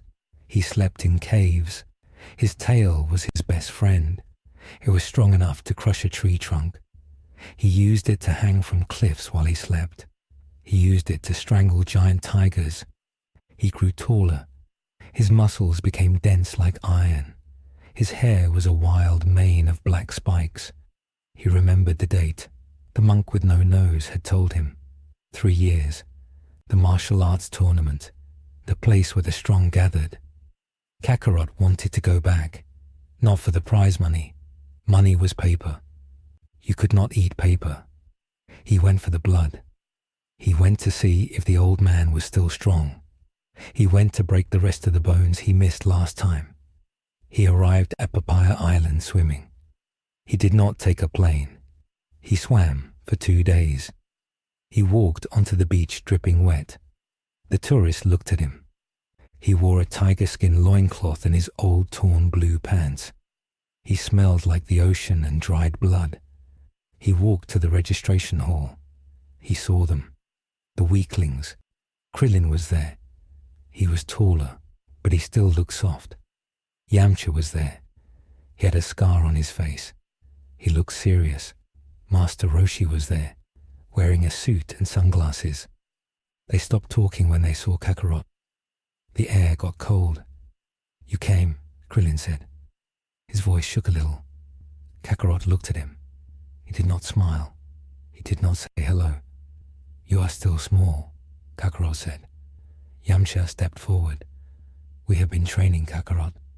We know what you are. We are ready for you this time." Kakarot sniffed the air. He smelled fear. It was hidden under sweat and cologne, but it was there. "Good," Kakarot said. "Try not to die." A new smell hit his nose. It was sharp. It was arrogant. Two men walked in. One was short and wore a green hat. He looked like a crane. The other was tall, with 3 eyes. He had no hair. He wore a green vest. This was Tien Shinhan and his master Shen. Shen looked at Roshi. "Hello, Turtle Hermit. Still playing with children?" Roshi frowned. "Hello, Crane. This is not a place for your killer techniques." Shen laughed. "My students are assassins. Yours are soft, especially that wild monkey boy. He looks like a beggar." Tien looked at Kakarot. His 3 eyes narrowed. He sensed a dark pressure coming from the boy. It felt like standing next to a volcano. "You are the one they talk about," Tien said. "The monster." Kakarot looked at the 3rd eye. "That is weird," Kakarot said. "Can you see better with that?" Tien scoffed. "I can see your defeat." The tournament began. The preliminaries were a slaughter. Kakarot did not use technique. He used brutality. He fought a famous champion named King Chappa. Chappa was fast. He had 8 arms, or so it seemed. He hit Kakarot in the face. Kakarot did not blink. Kakarot grabbed Chappa's arm and threw him through the wall of the building. Chappa did not wake up. Tien watched from the shadows. He was impressed. He liked violence. He thought Kakarot might be a good recruit for the Crane School, but he also felt a threat. This boy had no discipline. He was pure instinct. The finalists were chosen. Kakarot, Krillin, Yamcha, Tien, Kiaotsu, a small pale doll-like boy, Jackie Chun, Man-Wolf, and Pumpet, a movie-style fighter. The main matches started. The crowd cheered. They did not know they were watching a blood sport. Yamcha fought Tien. It was a good fight. Yamcha used his Wolf Fang fist. He was stronger than before. But Tien was on another level. Tien broke Yamcha's leg with a solid kick. The bones snapped loud enough for the whole stadium to hear. Yamcha screamed. Tien smiled. "Weak," Tien said. Kakarot watched. He nodded. He liked that. Breaking the leg was the right move. It ended the fight. Next was Kakarot versus Pamput. Pamput was huge. He flexed his muscles. The crowd loved him. He punched the air. "I will crush you, little man," Pamput said. Kakarot walked up to him. He did not take a stance. Pamput threw an elbow. Kakarot vanished. He appeared behind Pamput. He tapped Pamput on the back. It looked like a tap, but Kakarot had put his energy into it. Pamput's eyes rolled back. He collapsed. He fell face first. His nose broke on the tiles. 1 second, the announcer shouted. Incredible. The semifinals came fast. It was Kakarot versus Krillin, the 2 students of Roshi. But they were not brothers. They were hunter and prey. Krillin stood in the ring. He was sweating. He knew he could not win, but he wanted to show he was brave. He wanted to show Roshi he had learned. "I won't run," Krillin said. Kakarot cracked his knuckles. "You should." Krillin attacked. He was fast. He used the afterimage. He confused the crowd. But Kakarot had a tail. He used his tail to sense the air currents. He knew where Krillin was. When Krillin appeared to strike, Kakarot's tail whipped out. It wrapped around Krillin's neck. Krillin gagged. Kakarot lifted him into the air. Kakarot squeezed. "Give up," Kakarot said. Krillin kicked. He tried to pry the tail loose. He could not. His face turned purple. Roshi stood up in the audience. "Stop. You will kill him." Kakarot looked at Roshi. He loosened the grip just enough. He swung Krillin like a rag doll and slammed him into the concrete. The tiles shattered. Krillin coughed blood. He could not move. "Match over," the referee yelled. He was scared. Kakarot walked away. He did not help Krillin up. He stepped over him. The final match. Kakarot versus Tien Shin Han. The monster versus the assassin. The sun was going down. The sky was orange. The air was heavy. Tien stood tall. He floated a few inches off the ground. He knew the flying technique. Kakarot stood on the ground. His tail swished behind him. "You are strong," Tien said, "but you are a beast. I am a master." Kakarot did not talk. He launched himself. The ground exploded where he stood. He punched. Tien blocked. The impact created a shockwave that blew the hats off the people in the front row. They fought at invisible speeds. There were blurs in the sky. Tien used the solar flare, a blinding light. Kakarot was blinded, but he did not panic. He listened. He heard Tien's heartbeat. He punched blindly. His fist connected with Tien's stomach. Tien gasped. Tien flew up high. He grew 2 extra arms from his back, the 4 witches technique. He dove down. He hit Kakarot with 4 fists at once. Kakarot was hammered into the ground. He spat blood. He laughed. "More arms," Kakarot said. "Good." Kakarot jumped. He used his tail as a propeller. He spun it so fast he hovered. He fought Tien in the air. 4 arms against 2 arms and a tail. The tail was a weapon. It poked Tien in the eyes. It tripped his legs. Tien was getting angry. He decided to end it. He flew higher. He put his hands in a triangle shape. "Tri-beam," Tien shouted. It was a technique that used life energy. It could destroy a city. He fired it at the ring. A square hole appeared in the earth. It was deep and dark. The ring was gone. Kakarot was gone. Tien panted. He hovered over the hole. "Is he dead?" he wondered. Suddenly, a shape shot out of the smoke. It was Kakarot. He had his power pole. He had extended it to the ground to vault himself up. He was above Tien. "You missed," Kakarot yelled. Kakarot came down like a meteor. He headbutted Tien in the stomach. Tien's eyes bugged out. The wind was knocked out of him. He fell. He hit the ground hard. Kakarot landed on top of him. Kakarot punched him in the face. Once, twice, 3 times. Tien's nose was gone. His eyes were swollen shut. He could not fight. "Winner, Kakarot." The crowd was silent. It was too brutal. Kakarot stood up. He raised his fist. He was the champion. He looked at Master Shen. Shen was shaking with rage. Kakarot grinned. "Your student is broken," Kakarot said. He went to the waiting room. He wanted his prize money. He wanted to buy a whole cow. Roshi and the others took Krillin and Yamcha to the hospital. Kakarot was alone. He sat in the locker room, eating rice. He had the 4-star ball in his bag. He always carried it. Suddenly, he felt a chill. A scream came from the hallway. He ran out. He saw the referee dead on the floor. His neck was snapped. He saw the list of fighters torn up, and he saw his bag open. The Dragon Ball was gone. Kakarot did not care about the referee. He cared about his property. He ran outside. He saw a creature flying away. It was green and wrinkled. It had wings. It was Tambourine.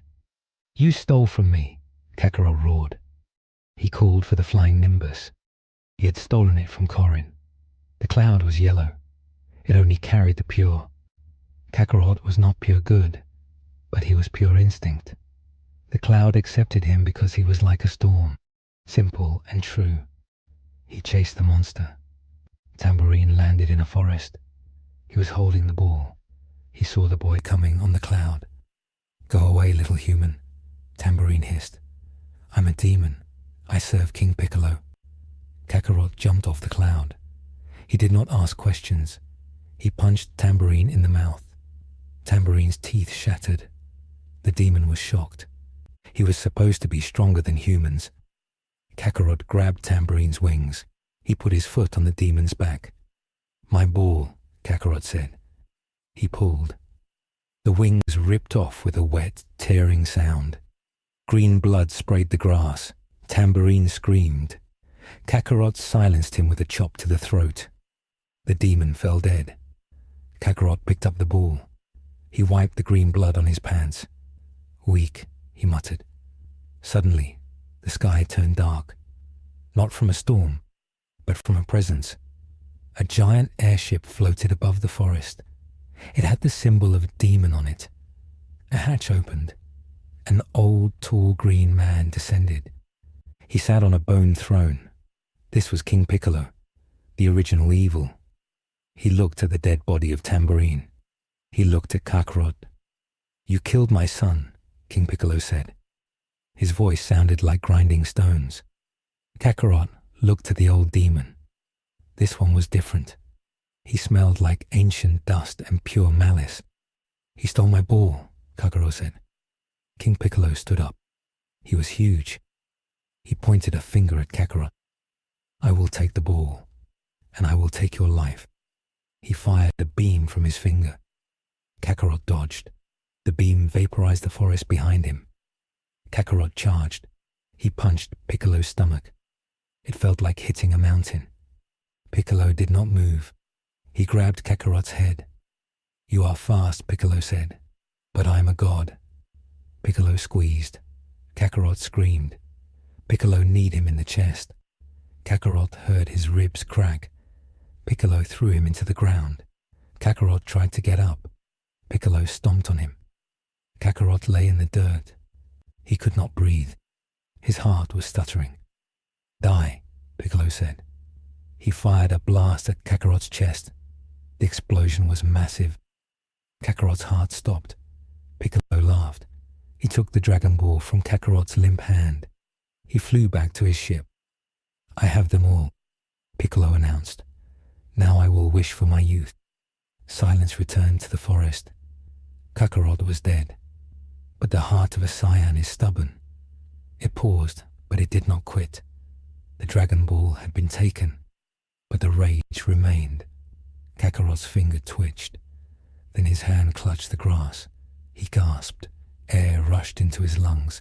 Pain flooded his mind. He was alive. He was broken, but alive. He smelled food. A fat man with a sword was cooking a fish nearby. It was Yajirobe. He had watched the fight from a bush. "You are tough," Yajirobe said. "You should be dead." Kakarot crawled to the fire. He grabbed the fish. He ate it in one bite, bones and all. "More," Kakarot rasped. Yajirobe gave him more fish. Kakarot ate until he could stand. He looked at the sky. He felt the energy of the Demon King. It was far away. "He is too strong," Kakarot said. "I need more power." He remembered Korin. He remembered the water. Not the fake water, the real water. Korin had talked about it. The ultra-divine water. It was a poison. If you survived, you gained the power of the gods. If you died, you died. "Take me to the tower," Kakarot told Yajirobe. "Why should I?" Yajirobe asked. "Because if you don't, he will kill you too," Kakarot said. Yajirobe carried him. They flew to the tower on Yajirobe's car. Kakarot climbed up again. Korin was waiting. He looked sad. "The world is ending," Korin said. "Piccolo has summoned the dragon. He has killed Shenron. The balls are stone. There is no hope." "Give me the water," Kakarot said. Korin shook his head. "It will kill you. 13 people have drunk it. 13 people have died. It is pure darkness." "I am darkness," Kakarot said. "Give it to me." Korin went to the bag. He brought a teapot. The liquid inside was black. It bubbled. Kakarot took the cup. He looked at it. He drank it. Pain. It was not like a punch. It was like knives in his blood. Kakarot fell to the floor. He screamed. He clawed at the stone. His eyes turned white. The poison fought his cells. It tried to tear him apart, but his cells fought back. The Saiyan blood was aggressive. It attacked the poison. It consumed it. For 6 hours he writhed in agony. Yajirobe watched, terrified. Then the screaming stopped. Kakarot lay still. "Is he dead?" Yajirobe whispered. Kakarot opened his eyes. They were clear. He stood up. He did not look bigger, but the air around him was heavy. He felt the world differently. He felt the Uzaru power, the giant ape power inside his small body. He had unlocked his potential. "Where is he?" Kakarot asked. "King Castle," Korin said. "He has taken the throne.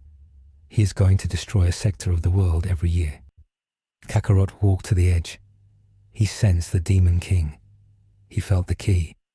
It was large, but it was not infinite. It was reachable. "I am coming," Kakarot said. He jumped. He flew. He did not need the cloud. He pushed the air with his own energy. He was a bullet. King Castle was in ruins. Tanks were burning. The king of the earth was crying in the corner. King Piccolo sat on the throne. He was young now. His muscles were huge. He felt unstoppable. He sensed something coming. He looked out the window. A boy landed in the courtyard. "You," Piccolo said. "You are a ghost." Kakarot walked through the broken gates. He did not run. He walked. "You took my ball," Kakarot said. "You broke my ribs." Piccolo laughed. "I am young again. I am invincible." Piccolo charged. He was fast, but Kakarot was faster. Kakarot caught Piccolo's fist. Piccolo was shocked. Kakarot punched Piccolo in the face. Piccolo flew back into the castle. The throne crumbled. Piccolo roared. He grew giant. He became as tall as a building. "I will crush you like an ant," the giant demon shouted. Kakarot looked up. He remembered the ape. He was not afraid of size. Size made you a bigger target. Kakarot jumped. He flew straight at the giant's chest. Piccolo swatted at him. Kakarot dodged. He was a blur. He kicked Piccolo in the knee. The bone cracked. The giant fell. Piccolo shrank back down. He was scared. This boy was not human. "What are you?" Piccolo screamed. Kakarot stood over him. He charged energy in his hand. It was not blue. It was a dark, angry yellow. "I am the winner," Kakarot said. Piccolo grew desperate. He threatened to kill the King of Earth. He threatened to blow up the city. Kakarot did not care. He did not pause. Piccolo launched himself into the air. "I will destroy everything." Explosive demon wave. He fired a massive beam at the ground. It was enough to wipe out the island. Kakarot looked at it. He bent his knees. He launched himself up. He flew into the beam. He punched through the energy. It burned his skin, but he did not stop. He reached Piccolo. He clenched his fist. The image of the great ape roared behind him. "Penetrate." Kakarot punched. His fist went through Piccolo's chest. It came out the back. Green blood rained down on the city. Piccolo gasped. His eyes went wide. He looked at the hole in his body. "Impossible," Piccolo choked. "The darkness. You have more than me." Piccolo fell. As he fell, he coughed. He spat out an egg.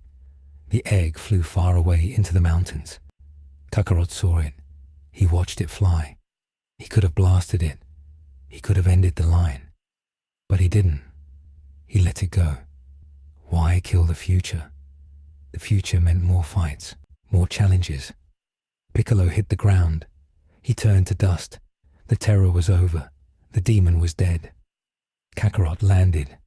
He was covered in green blood and soot. The King of Earth came out. He was crying with joy. You saved us. You are a hero. We will build a statue of you. Kakarot looked at the king. He looked at the ruined city. I am hungry, Kakarot said. He did not smile. He did not wave. He walked into the king's kitchen and began to eat. The world was safe, but it was not safe because of a hero. It was safe because the monster on their side was stronger than the monster on the other side. Kami, the god of earth, watched from his lookout in the sky. He held his staff tight. He was trembling. He saw the boy kill his evil half. He saw the cold eyes. He is not a savior, Kami whispered to Mr. Popo. He is a conqueror waiting to happen. We must prepare. Kakarot chewed on a drumstick. He felt his tail twitch. He looked at the sky. He felt other energies out there, far away, in the stars. He knew this was just the beginning. He was Kakarot, and he was just getting started. The years moved like slow water. The earth was quiet. It was a strange kind of peace. There were no wars. There were no bandits. The Red Ribbon Army was a memory of smoke and fire. King Piccolo was a nightmare that parents told their children about to make them behave. But the people were not happy. They were quiet because they were afraid. They knew that in the mountains, something stronger than a demon was waiting. Kakarot lived on Mount Paozu. He rebuilt the house. He did not build it for comfort. He built it as a fortress. He did not marry the princess of the Fire Mountain. He chased her away when she came to ask for a wedding. He did not want a wife.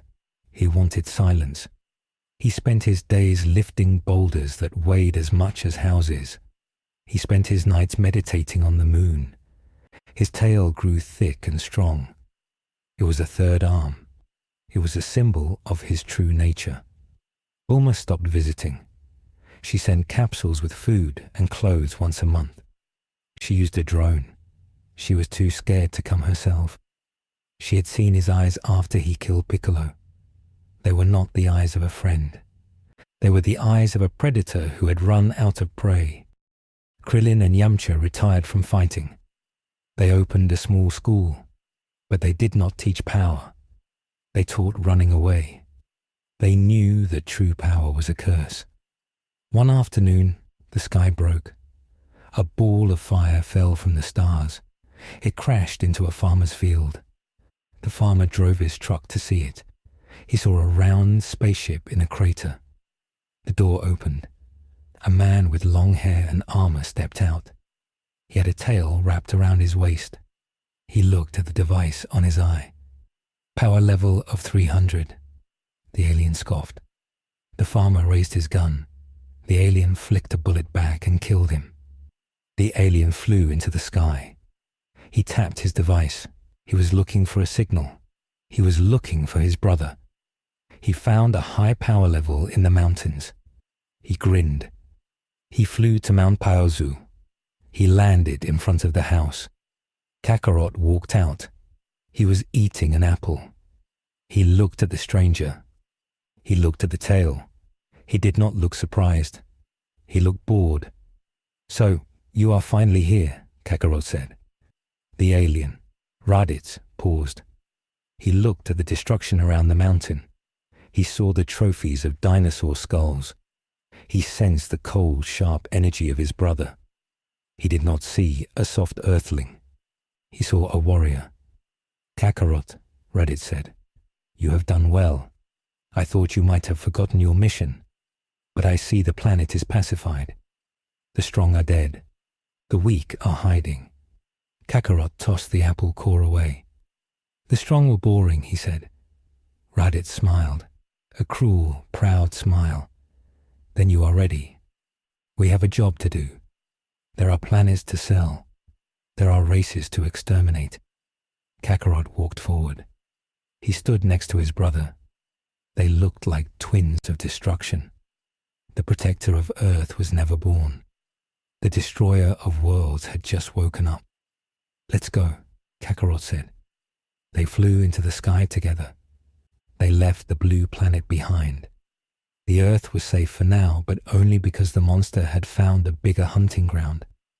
The story of Goku ended before it began. The legend of Kakarot was written in the stars in letters of fire and blood.